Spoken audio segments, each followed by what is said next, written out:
Recognizing the member for East River North. Thank you, Madam Chair. Yesterday, it ended up coming up about the farmers' outreach position in my region of how her job got eliminated, and it got brought up by the minister that you could just easily reach out to the BC Energy Regulator, had a similar program. However, the BCER is a primary regulator focused on permitting, compliance, and industry oversight. It provides basic information and routes disputes to the Surface Rights Board, but it does not offer proactive, independent, farmer-specific negotiation advice or advocacy tailored to protecting agricultural operations, soil, fencing, livestock management, or long-term land productivity. Local farmers and the Peace River Regional District have stated that the BCER works more closely with industry and cannot replace the dedicated agricultural-focused support the Farmers Information Service provided.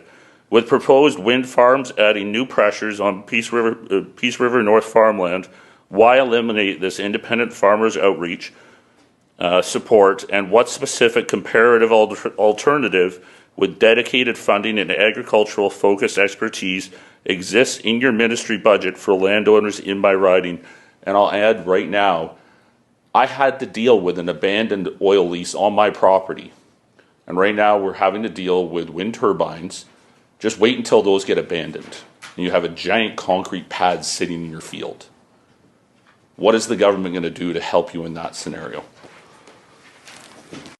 First, talk about the Farmers Information Service. Yeah, so I understand that the member is communicating that it's a loss for the agricultural community, and he's hearing that from constituents and farmers. We've been reassured that the attention that farmers will get through moving it over to the BC Energy Regulator will hopefully accommodate what they need. We learned a lot with the Farmers Information Service when it was running, developing many different types of tools that farmers can use. Those aren't going away, so currently it sits on that website, the Farmers Information Service website, but it will be morphed over into our ministry website. And so those tools are still available for farmers to use, which means our ministry is available. But really, the BC Energy Regulator is offering a service that they think will be comparable. If there's any feedback that comes from that, I'd be happy to hear it. But as far as it's definitely a change, and I know that is going to be hard for folks for sure. What was the second question? Oh, okay. Yeah, but if the member has more questions specifically on what's being offered, I would direct him to the Minister of Energy and Climate Solutions estimates. Thank you, Madam Chair. I would like to note that I think her contract was $60,000, and no matter how you shift it over to